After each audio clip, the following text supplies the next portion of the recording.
One of the most puzzling aspects facing a new photographer is the concept of depth of field. Today I'm going to break down everything you need to know about what depth of field is and how to use it. Coming up.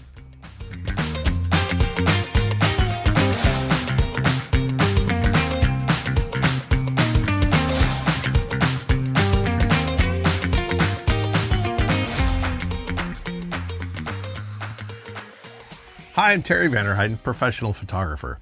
Today's episode is geared more towards the beginners as I break down the concept of depth of field. Now, but if you're a seasoned photographer, don't tune out just yet. There might be a few little tips and techniques that you haven't tried or haven't thought about in a while. Now, if you stick around to the end, you might learn something new about how to control depth of field and put a setting in your camera so that you can see your depth of field a lot easier. First, we need to understand what depth of field is. You've heard the term, but maybe you didn't know exactly what it was. In its simplest form, depth of field is the area in your photograph that has acceptable focus. Now, why is this important? One of the few ways a photographer can control the viewer's eyes as they move around on your photograph. Let me show you right here. Right now, you're probably looking at the fox print on the wall and not at me. But with a little change in focus, your eyes come back to me. This is because the human eye doesn't like looking at things that are out of focus. You literally can move the viewer's eyes to where you want them to look just by using depth of field to your advantage. Showing the part of the image in focus will make them look there first. Now, they can surmise the story you're telling with seeing the background that's slightly out of focus that's softer, but their eyes will always come back to what is most sharp. So let's head over to Lightroom and let me show you what I'm talking about. In this first image here, there's a shot of some flags, and all the flags are in focus. They're all sharp, as well as the trees in the background are in focus. So when you're looking at this image, you're seeing everything. You're seeing the flags, you're seeing the trees, and you're just going down the line. So this was shot at f/22, which is a small aperture, which allows just a tiny bit of light in. Here's an example of the similar shoot, but we're focused on this front flag. Now we can see the other flags, we can see the other trees, but our eyes don't want to linger there. We always want to come back to what's in focus. This is how you can bring the viewer back to looking at what you want them to look at. And in this case, we're making them look at the blue flag because everything else is soft and uncomfortable to look at. Here's another example. Here's an image that was shot at f1.8. And as we change, we're not going to change anything about this shot other than our aperture that we're shooting with. So this is f2.8. And you can see the difference as I toggle between. See how much softer the background is? And they're starting to get some detail in the background. So let's go to a smaller aperture. And there's f4, f5.6, f8, f11, and f16. Let's just grab two and compare them. So this is our shallowest depth of field, and this is our widest depth of field, and let's take a look. This was shot at 1.8, this image here, and we can just see the flower, and we're, as photographers, we're telling the viewer, just look at the flower, don't look at everything else in the background. Where here, this was shot at 16, and while the entire flower looks sharp, it also starts bringing in part of the background. We've got a swing back here, I don't know, a barbecue or something. We've got other things going on in this background that we don't really want to show. If we want to have our viewers look at what we want them to look at, like in this case, the flower, a shallower depth of field really works well, where this is a wider depth of field and it doesn't work as well as trying to get the viewer to look just at the flower. Depth of field is controlled by several factors, but the first one and the most important one is the aperture of your lens. The smaller the aperture, like 2.8 or lower, will give you a small depth of field, where a large number like f16 or f22 will give you a large depth of field. The smaller the number, the smaller the depth of field will be. Let me show you the effects of aperture and depth of field.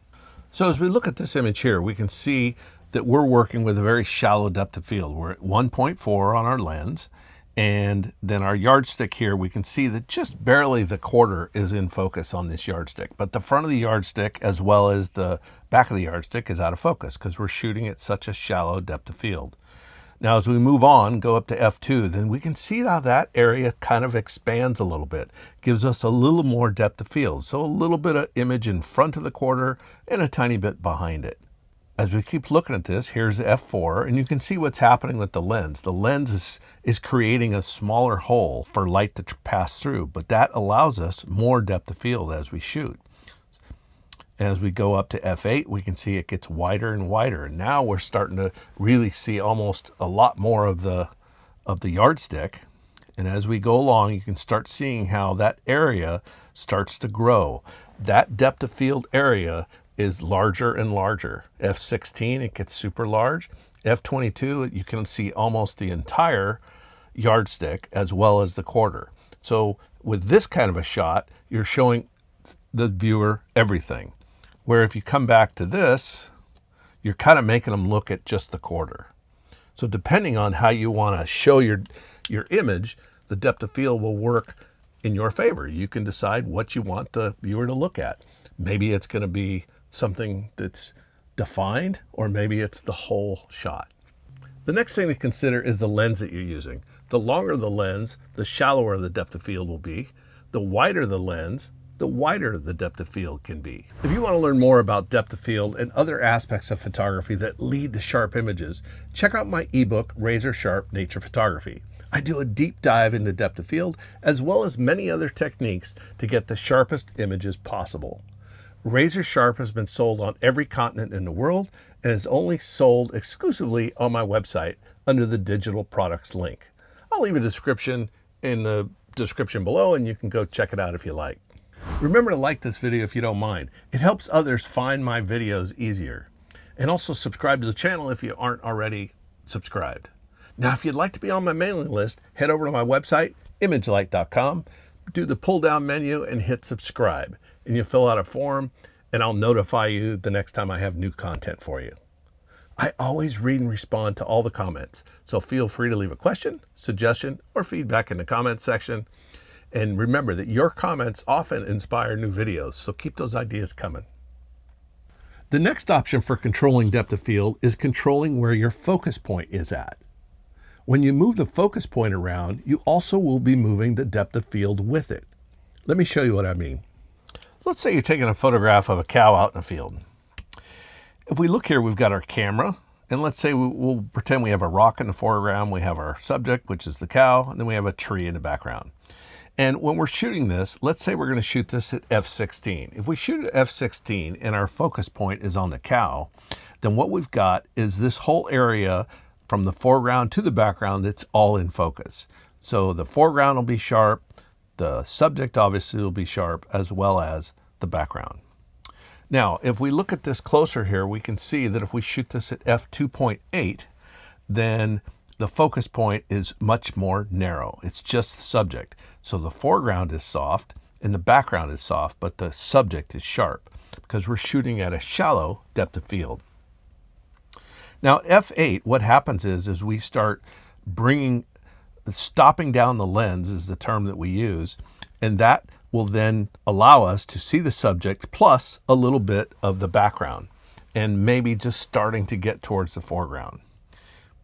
Now, if we move our focus point to say in front of the cow, now what we've done is we have controlled, this is our depth of field.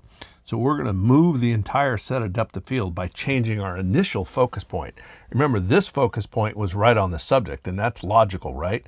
But sometimes if we want to make sure that we're controlling our depth of field, we're going to focus on something in front of our subject so that that's in focus as well. The subject's in focus, but it really blurs out the background and also brings in our foreground if that's what we're looking to do.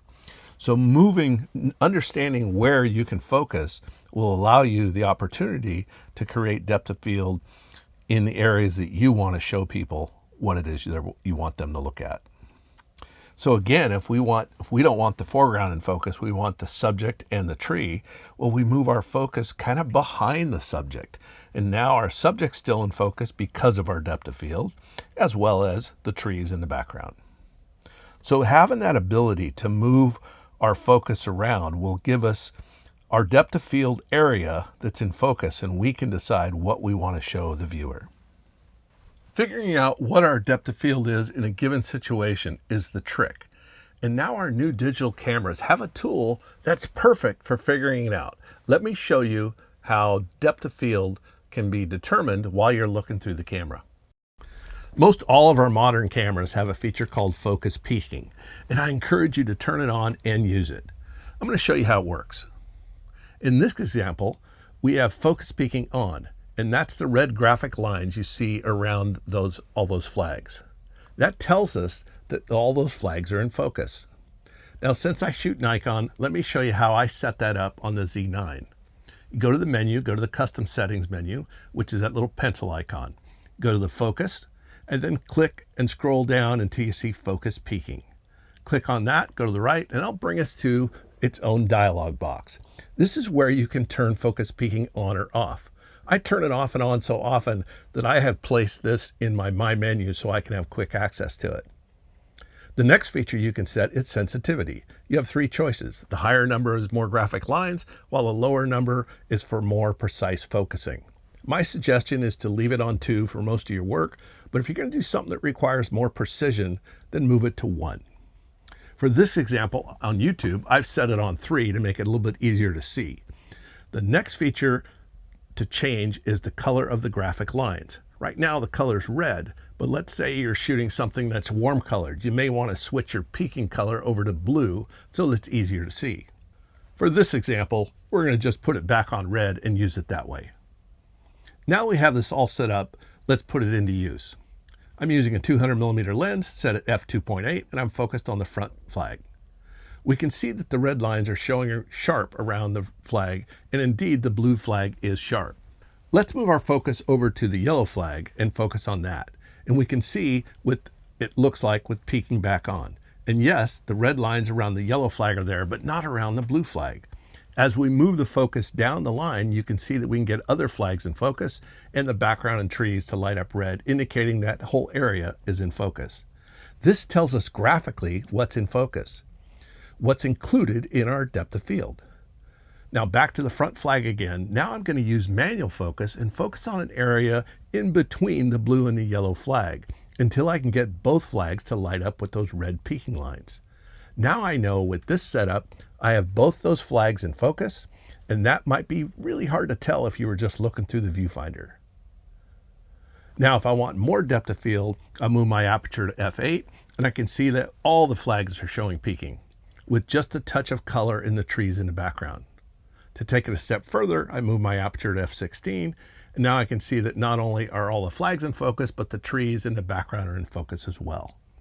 I really encourage you to turn on focus peaking in your camera and start using it to see exactly where your depth of field is. Just about every manufacturer offers that feature, so check it out on whatever camera you're using. Now you should have a good understanding of what depth of field is and how you can use it in your photography to control what the viewer looks at in your photographs. Please share this video with someone who might be interested in learning more about depth of field or photography, and I'll see you next time.